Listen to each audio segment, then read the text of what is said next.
A man's character leaks out through language long before it shows up in his results. Not through the polished phrases he saves for public, not through the speeches he rehearses, not through the version of himself he performs when people are watching, but through the reflex words, the quick answers, the little statements he repeats so often they start to sound like truth, even when they're only camouflage. If you've ever caught yourself speaking on autopilot, comment, Hunter.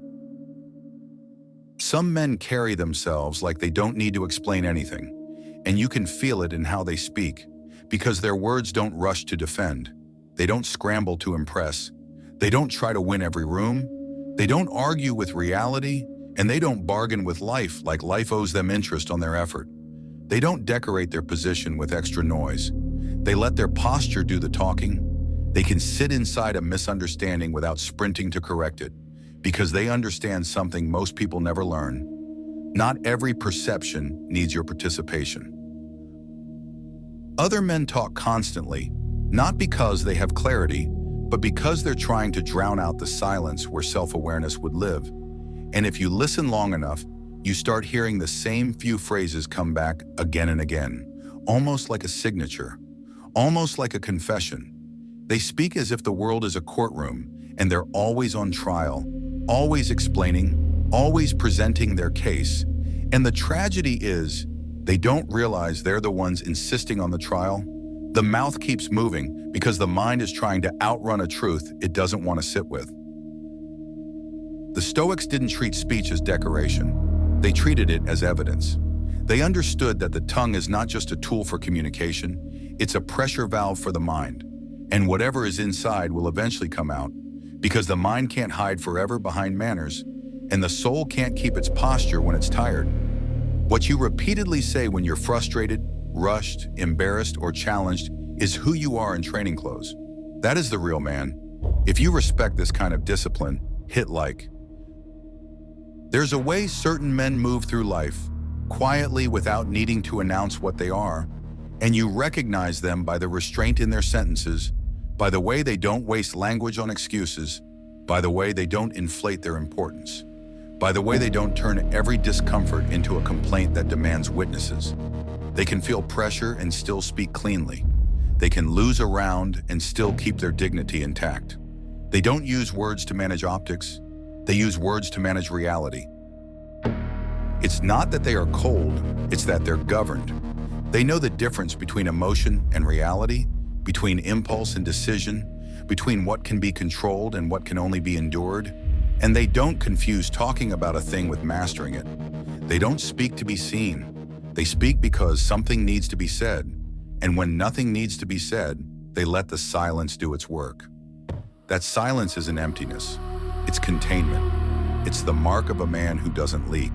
If you want more scripts like this, Stoic psychology, restraint, and real discipline, subscribe. And then there's the other side of it, the side most people live on without realizing it. The side of reaction, where words are used like shields, where sentences are built to protect the ego from the truth, where phrases become routines, and routines become identity. This is where a man doesn't use language to clarify. He uses it to escape. He talks his way out of accountability. He explains his way out of discomfort. He intellectualizes his way out of action. And over time, his vocabulary becomes a cage he built himself. You can hear the divide in the way problems are addressed. One man meets friction and immediately looks for a target because his mind is trained to export responsibility. And responsibility feels heavy when the inside is weak, so the mouth reaches for the easiest relief, a simple sentence that moves the weight off his shoulders and onto the nearest surface. It's not my fault. Not my fault the timing was wrong. Not my fault the world is unfair. Not my fault they didn't understand me. Not my fault the opportunity wasn't perfect. Not my fault I reacted the way I did. Not my fault the results didn't show up. It's a small phrase, but it's a full philosophy, and it tells you what kind of man is speaking before you ever see what he produces. Because when a man's reflex is blame, he trains himself to remain a child in a grown body, forever waiting for life to become easier, forever waiting for circumstances to become gentle, forever insisting that he would be powerful if only the world would cooperate. He becomes dependent on conditions, and any man dependent on conditions will always be controlled by them. Marcus Aurelius carried an empire on his back and still wrote to himself as if he were accountable to something higher than comfort. And the core of it was simple, not poetic, not complicated, just clean and unavoidable. The mind has authority over itself, and outside events don't. A man who lives by that doesn't need to say, "It's not my fault," because fault is not the point. Control is. And when control is the point, the mind stops looking outward for permission and starts tightening its grip inward, where all real power sits. He doesn't ask, "Who's to blame?" He asks, "What's my next correct move?" That shift alone separates men who stagnate from men who grow. There's another phrase that often travels with blame, quieter, more socially acceptable, almost polite, and that's why it's dangerous. I already know that. It sounds confident, but it's not confidence, it's closure. It's the mind slamming a door because learning would require humility, and humility feels like exposure to a man who has built his identity out of being right. This man doesn't fear being wrong because of facts. He fears it because it threatens his self-image. Epictetus spoke like a surgeon. He knew the greatest barrier to wisdom is not ignorance, it's the attachment to the appearance of knowledge. A man who loves looking competent will refuse the posture that actually makes him competent, being teachable. So he nods too fast. He interrupts. He gets it before it can touch him. And then he wonders why nothing changes. And then there is the phrase that kills the attempt before it begins. That's impossible. It's the sentence of a man who wants the conclusion without the cost. It's the voice of a mind that has decided pain is proof something is wrong, instead of proof something is being built. It's not realism, it's pre-surrender dressed in mature clothing. The world doesn't care what you call surrender. The world only sees whether you moved.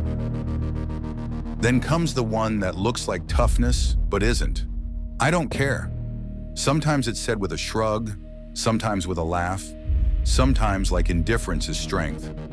The Stoics meant something disciplined by detachment, release from what isn't yours to command. What most men mean is different. If I pretend I don't want it, it can't hurt me when I fail. That is protection, not power. That is a man lowering his standards to keep his ego safe. And then the last phrase, the one that turns life into a marketplace and the soul into a negotiator. What's in it for me? The transactional mind thinks it's protecting itself. It's actually isolating itself. It shrinks the world into a small room where nothing is sacred and everything is calculated. And that room gets colder every year. Even when it wins alone. And that's not a victory, it's a slow narrowing of life. Now here's where the mirror sharpens, because trading compresses consequence. In normal life, a man can blame his boss, blame the economy, blame bad luck, blame timing, and find enough social agreement to keep the story alive. In the market, the story collapses faster. The screen is brutally honest, it doesn't argue, it doesn't comfort, it simply reflects your internal posture back at you in real time. A man enters with hope, and almost immediately the old phrases try to take the wheel. It's not my fault. I already know. That's impossible. I don't care. What's in it for me?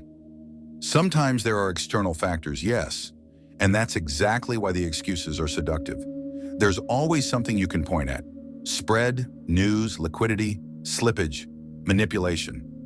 But the deeper truth stays the same. The only thing a trader truly owns is decision-making.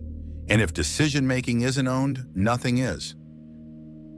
Trading doesn't just test a strategy, it tests tolerance for uncertainty. It tests patience. It tests the ability to be wrong without drama. It tests whether you can sit still without needing stimulation. It tests whether you can follow rules while your emotions beg you to break them. In other words, it tests the exact traits your language reveals before your P&L ever does. There is a different kind of trader, not better in a moral sense, just built differently. He waits. He doesn't wait because he's indecisive. He waits because he's not needy. He watches price the way a hunter watches a field. No noise, no urgency, no entitlement. He doesn't talk himself into action. He reduces language, reduces movement, reduces noise, until what remains is signal. If that's the posture you're choosing, comment, "I wait." Then I execute. Over time, something changes that adrenaline chasers don't understand. The mind starts to trust itself, not emotionally, structurally, because trust is built when a man does what he said he would do, even when no one is watching, even when the reward is delayed, even when the outcome is uncertain. He doesn't need motivation. He needs standards. He doesn't need hype. He needs repetition. That's why language matters so much, because the phrases a man repeats become the architecture he lives inside. Your words become your nervous system in public form. If the language is weak, the posture is weak. If the language is clean, the posture follows. A man who repeats blame will live in weakness, even if he occasionally wins. A man who repeats "I already know" will live in stagnation, even if he reads constantly. A man who repeats "that's impossible" will live in a small life, even if he calls it realistic. A man who repeats "I don't care" will wake up one day numb, even if he calls it freedom. A man who repeats "what's in it for me" will end up alone, even if he calls it being smart. And the man who cleans his speech doesn't do it to sound moral. He does it because he's tired of hearing weakness come out of his own mouth. He wants his words to match his spine. At some point, a man realizes that every sentence is a vote for the kind of person he is becoming. Some people will hear this and feel irritated, because irritation is often what shows up when a man recognizes himself in an unflattering mirror. Some will dismiss it, because dismissal is easier than change. Some will go quiet, because quiet is what happens when the truth lands without drama.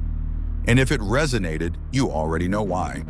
Because once a man starts noticing his phrases, he starts noticing his patterns.